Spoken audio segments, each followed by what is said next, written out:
You're listening to DTF for May 11th, 2026. I'm your structurally unsound host, Jack Hacksman. We are your daily tech feed for Hacker News, a website where people who mass transferred their hobbies to strangers debate who owns the future. Today's a day for builders who break their own toys and learn from the wreckage. Let's get into it. I need web access to fetch the article. Let me work with what's available from the title and comments to write the segment. There's a one-word contributor list buried in Android's hardware attestation spec that most people skip right past.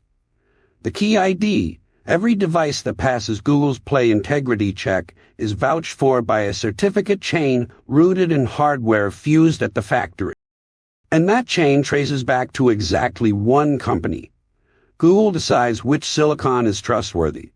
Google decides which operating systems can attest. Google decides who gets to participate in the modern web. Run this forward 5 years. Hardware attestation is already required by banking apps, streaming services, enterprise software. Play integrity already gates access to apps that hundreds of millions of people depend on daily. Now, imagine attestation becomes the default for web authentication. Not just apps, but websites. Your browser has to prove it's running on approved hardware, with an approved OS, with an approved bootloader chain. If you're running a custom ROM, if you've unlocked your bootloader, if you've done anything that asserts your own ownership of the device you paid for, you're locked out, not of one app, of the web. This is what Grapheanolis has been documenting in painstaking detail. They build one of the most secure mobile operating systems on the planet, hardened beyond what stock Android offers. And they cannot pass Play integrity because Google controls the attestation routes. The security is objectively superior. It doesn't matter. The gatekeeper doesn't care about security. The gatekeeper cares about control. One of the commenters points out something critical that gets lost in the attestation debate. These systems don't use zero-knowledge proofs or blind signatures. Every attestation event is a tracking event. Your device doesn't just prove it's legitimate. It identifies itself. The architecture isn't just exclusionary. It's a surveillance primitive dressed up as a security feature. And the history here is telling. In 1999, Intel tried to put a readable serial number in every CPU. The backlash was so fierce they reversed course. Now the same capability ships in every phone, baked into the hardware root of trust. And we call it a security feature instead of a tracking beacon. The framing changed. The architecture didn't. The people building workaround. Inducing bit flips on memory buses with sewing needles, spoofing attestation responses. They're brilliant, but as one commenter puts it plainly, this is not a technical problem. It's a legislative one. You can't solder your way out of a monopoly that controls which hardware gets to speak. The tools to build a genuinely open, genuinely secure mobile platform exist. Graphene OS proves that every day. What's missing is the legal and structural framework that prevents one company from deciding the superior security doesn't count because it wasn't their security. That's the fight worth having. And that same principle, your device, your rules, pause, is exactly why local AI matters so much right now. When I was first wiring up my own processing pipelines, I made a decision that haunts me in the best way. I routed everything through a remote API because the model was better, obviously. Why would you run inference locally when the cloud version is smarter? And then the API went down for 4 hours on a Saturday, and my entire system became a very expensive loading spinner.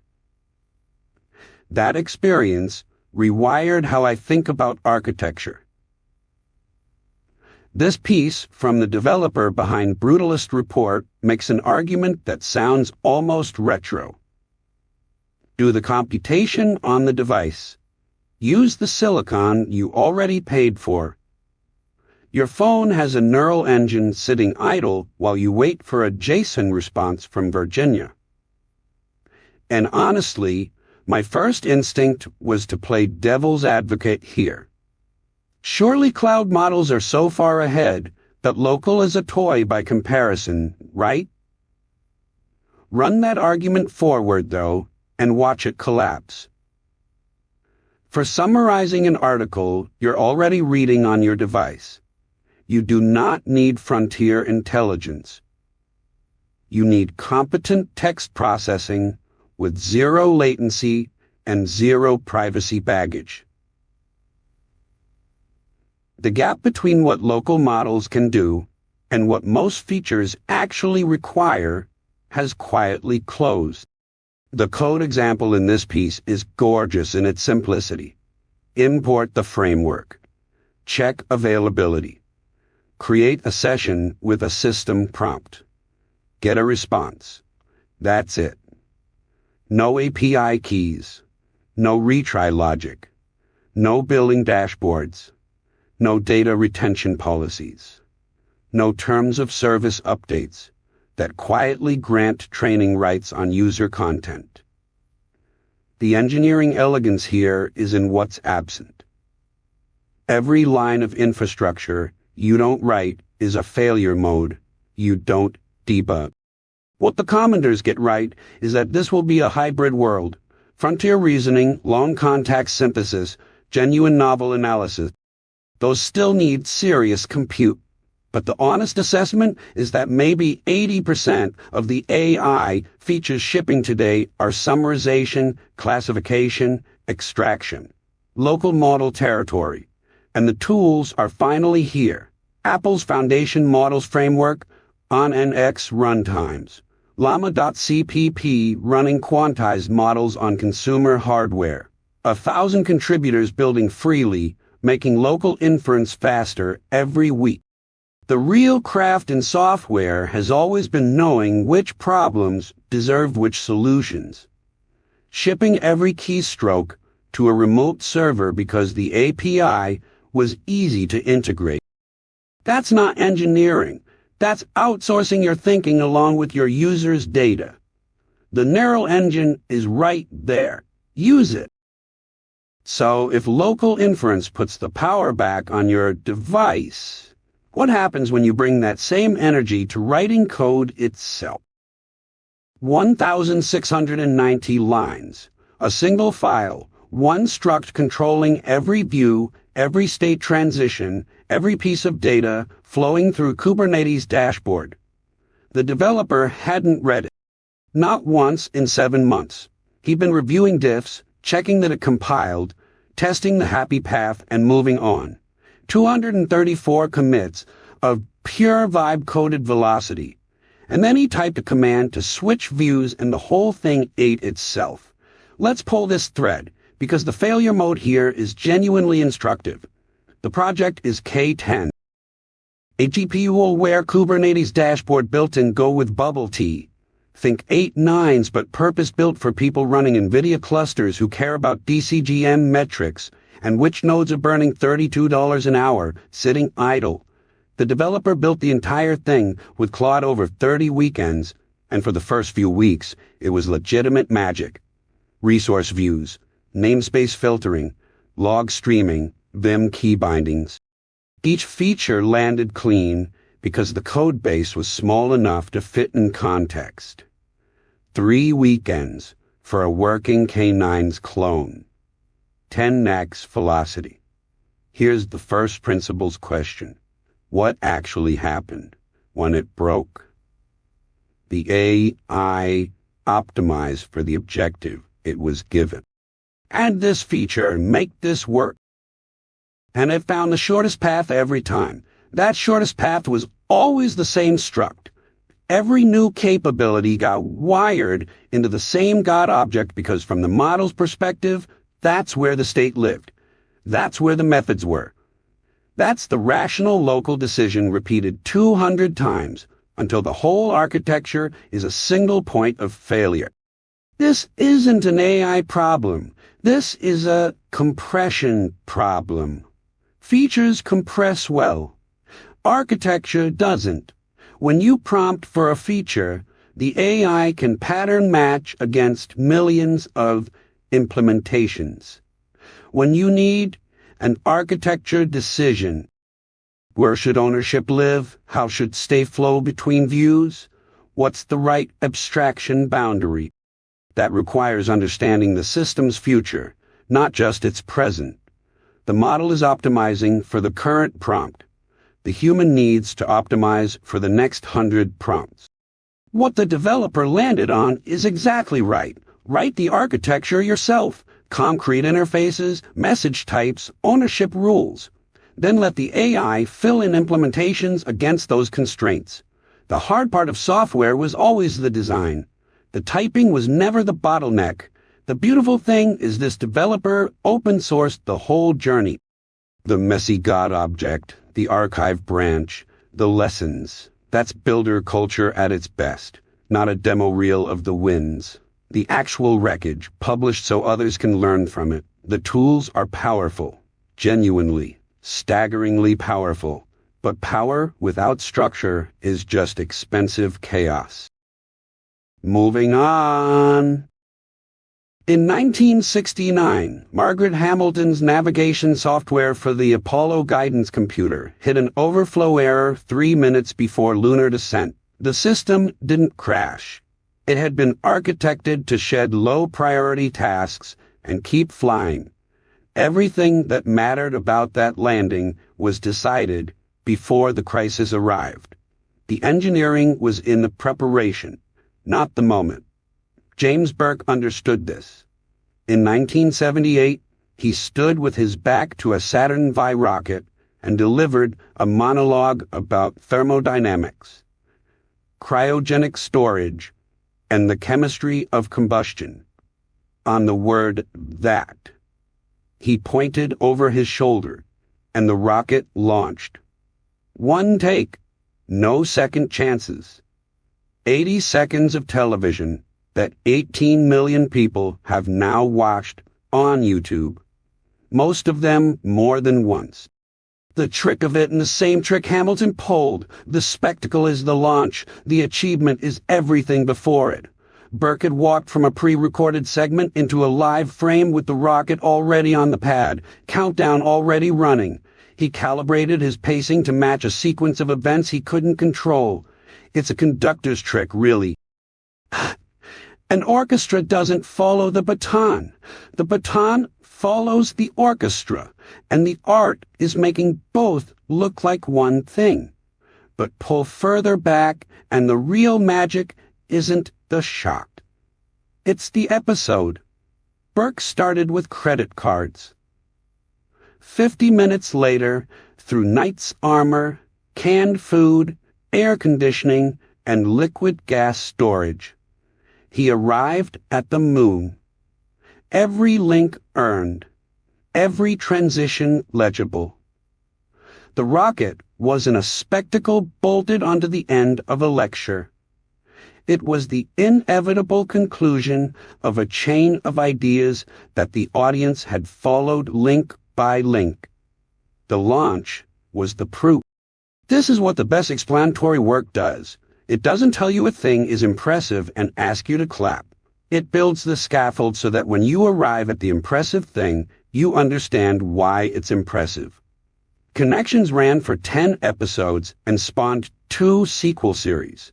And the whole original run is sitting on the Internet Archive right now. Free, waiting. The late 70s were absurdly stacked for this kind of work. Cosmos, the Ascent of Man, Life on Earth. And Burke's show holds up against any of them. The tools for making something like Connections today are more accessible than they've ever been. The missing ingredient was never technology. It was always the willingness to trust an audience with complexity. Moving on. 24 gigabytes. That's what you get on a base model M4 MacBook Pro. And the question nobody in the local inference community wants to ask out loud is, why? After years of quantization research, model distillation, and unified memory architectures that were supposedly built for this exact workload, does getting a language model to reliably use tools on your own laptop still feel like tuning a shortwave radio in a thunderstorm? The author of this piece documents the journey with the kind of honesty that's rare in the local model space.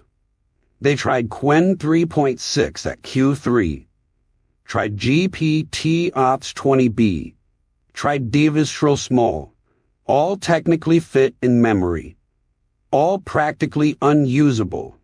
Gemma 4B ran fine, but couldn't handle tool use. The winner, after all that, Qwen 3.59B at a Q4 quantization, pulling about 40 tokens per second with thinking enabled and a 128K context window. To get there, they had to choose between 3 different runtime environments, each with different model support, then hand-tune temperature, top P, top K, min P, and something called K-cache quantization type, then manually inject a Jingo template flag into the inference config to enable thinking mode at all. This is the comedy. Unified memory was Apple's genuine architectural gift to local inference. The M-series chips eliminated the CPU to GPU copy bottleneck that made running models on most laptops a fever dream. That part works beautifully, but everything above the silicon is still a patchwork of competing tools with incompatible configs, models that claim context windows they can't actually sustain, and quantization formats that shave off just enough capability to break the one feature you needed. And yet, a 9 billion parameter model running entirely on your hardware, no network connection, no API bill, no terms of service update, that quietly changes what your conversations train. One commenter nailed it. A huge portion of knowledge work isn't frontier model problems. It's summarization, drafting, basic code fixes, research synthesis. The gap between a local 9B and a hosted frontier model matters a lot less when your task is reorganizing a config file than when it's architecting a distributed system. The tools are open. Qwen is open weight. LM Studio, Allama, Llama.cpp, all open source. The models are improving on a curve that would have seemed fictional 3 years ago. What's missing is the unglamorous integration work. The part where someone makes all of this not require a blog post to set up. That's the real bottleneck now, not silicon, not model quality, plumbing. Moving on. I have enough from the article description and comments to write this segment. Let me craft it now. Let me make the strongest case against this project first. A phone accelerometer samples at 50 Hz on most devices. The lowest open string on a guitar, D-O, vibrates at 82 Hz. Nyquist says you need at least double the target frequency to detect it. 50 Hz can't even see the fundamental of the lowest string, let alone the high E at 330 Hz. The comments confirm it. One user flatly states it doesn't really work. Another points out that the cheapest, crappiest microphone would outperform this by orders of magnitude. And they're right. On pure engineering merit, this is a worse tuner than the one built into every free app on every phone on Earth. Now let me tell you why none of that matters. In 1962, a graduate student named Ivan Sutherland built Sketchpad on a Text-2 computer at Lincoln Lab. It was slow, limited to simple geometric shapes, and the light pen interface was finicky. No commercial artist would have traded a drafting table for it. But Sketchpad proved that a human could interact with a computer graphically. That the abstraction was sound, even when the hardware wasn't there yet. Every pixel you've ever seen on a screen descends from that proof of concept. This accelerometer tuner is a Sketchpad. The person who built it pressed a phone against a guitar body and proved that an IMU, a motion sensor designed to detect which way you're holding your device, is sensitive enough to pick up the vibration of a steel string through a wooden body through a glass screen. The alias correction algorithm maps undersampled accelerometer data back to actual string frequencies. That's signal processing with constraints, so tight it borders on elegant. And here's the detail worth lingering on. The page notes it works best on Android with a high-rate IMU. Some Android devices expose accelerometer data at 200 Hz or higher. At that rate, you can resolve every string on a standard tuned guitar. The hardware ceiling is moving. One commenter asks for the algorithm because they have a pocketable accelerometer device they want to try it on. That's the moment. That's a person looking at a browser-based toy and seeing a tool they can port to hardware the creator never imagined. The source is right there in the page. View source. Read the pitch detection, adapt it. The comments also surface something the creator probably wasn't thinking about. Accelerometers as covert microphones. Researchers have demonstrated reconstructing speech from phone gyroscope data. The Web Device Motion API hands this sensor data to any web page that asks, often without meaningful permission gates. The same sensitivity that makes this tuner possible makes that surveillance possible. The architecture question isn't whether the sensor is capable. It's who gets to access it, and whether you know when they do. But the builder built a tuner, open, in a browser, with the source exposed. A person with a guitar and a phone and curiosity can press glass to wood and watch vibration become frequency, become a note name on a screen. The hardware is already in your pocket. The physics already works. Someone just had to prove it. We've been celebrating builders all episode. Now a reminder why open source hygiene matters just as much as open source enthusiasm. What does trust actually look like in software? Not the marketing version, the real version. The moment where you click enable because someone you respect sent you a link and said, "This is how we collaborate now." Phantom Pulse is a remote access trojan delivered through Obsidian, the note-taking app. The attack chain is elegant and brutal. Threat actors pose as venture capitalists on LinkedIn. Build rapport. Move the conversation to Telegram. Then invite the target to a shared Obsidian vault. Inside that vault, malicious versions of legitimate community plugins sit waiting. The victim just has to click one toggle. Enable Community Plugin Sync. And the compromise begins. PowerShell on Windows, AppleScript on macOS. A loader called Phantompol decrypts the payload directly into memory.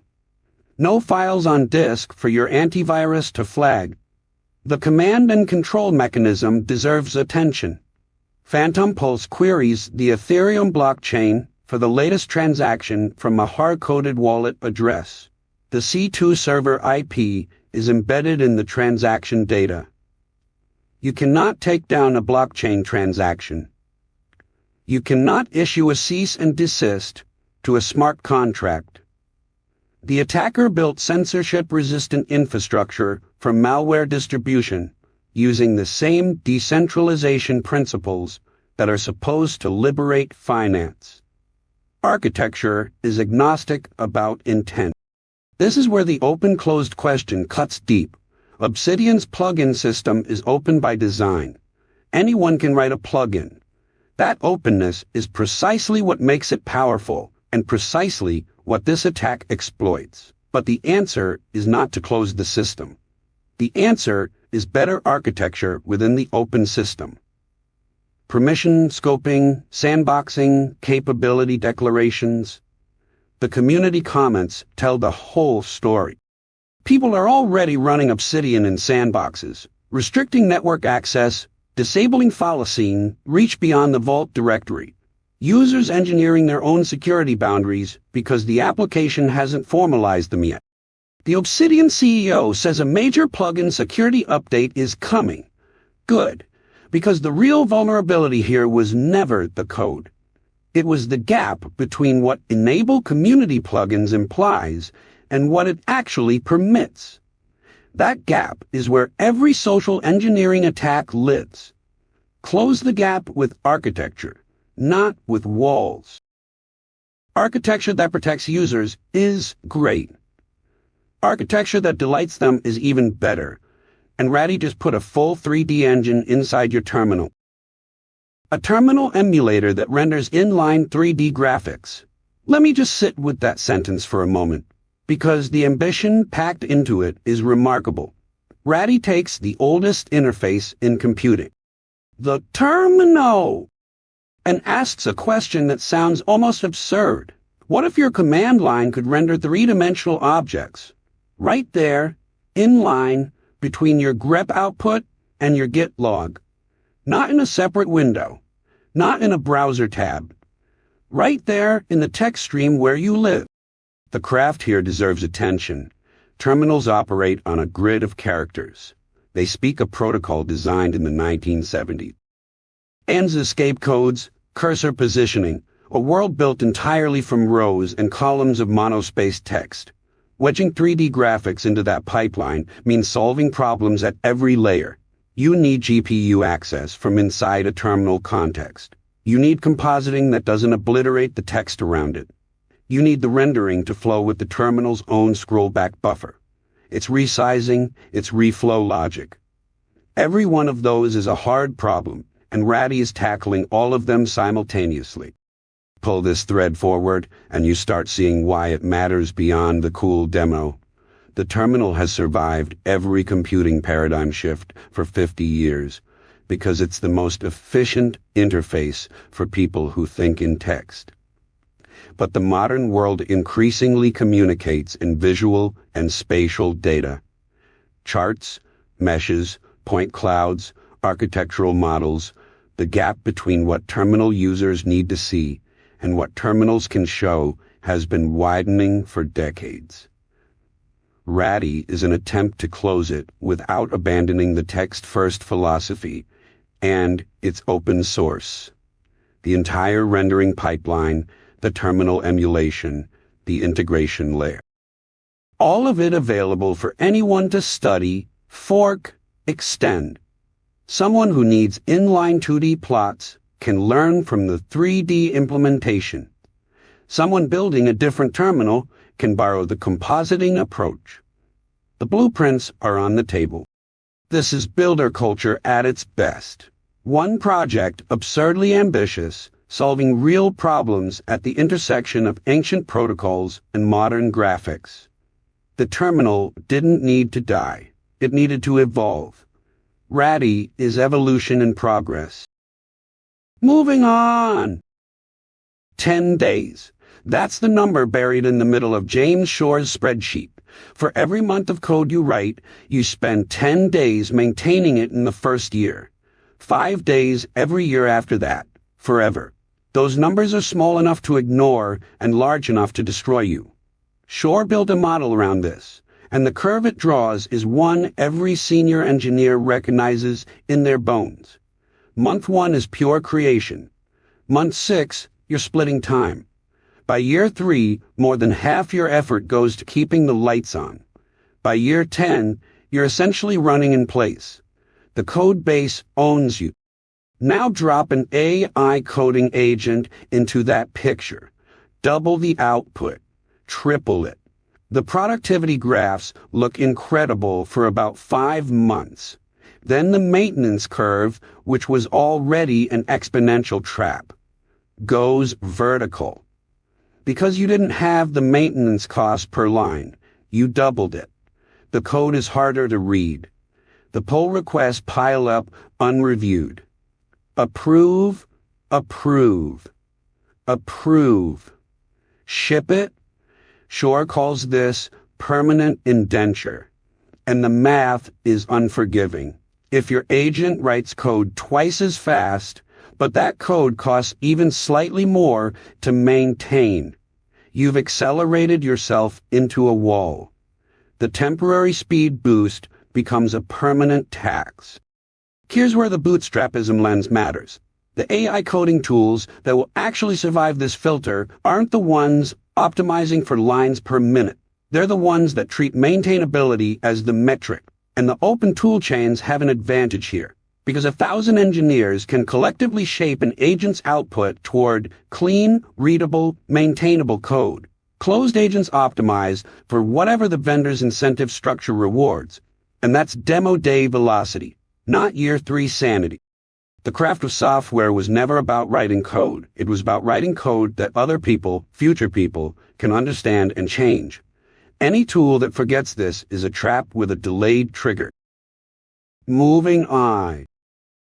I once spent 3 days debugging a build failure that turned out to be caused by a package I'd never heard of, 4 layers deep in my dependency tree, maintained by one person who'd mass transferred ownership to a stranger on GitHub because they were tired. That experience lives rent-free in my head every time someone says the ecosystem handles security.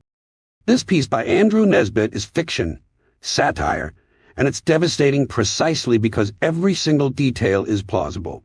A maintainer's YubiKey gets stolen by a dog named Kubernetes. A phishing site appears in Google's AI overview results.